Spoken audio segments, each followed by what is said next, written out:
জানিস তোদের বাবা একবার কি বলেছিল? এই জগতে সবকিছুই নাকি মায়া, অন্ন মায়া। তোরা তো জানিস আমার রাগ কিরকম। যে অন্ন সকল শক্তির মূল উৎস তাকে বলে মায়া।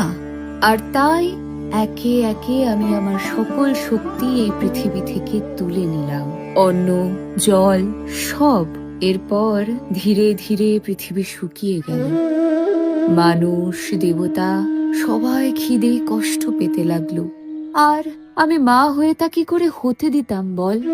তাই আমি কাশীতে আবির্ভূত হলাম অন্নপূর্ণা রূপ নিয়ে, হাতে খুন্তি আর ভরা পাত্র নিয়ে আমি আবার সবার জন্য রান্না করতে শুরু করলাম।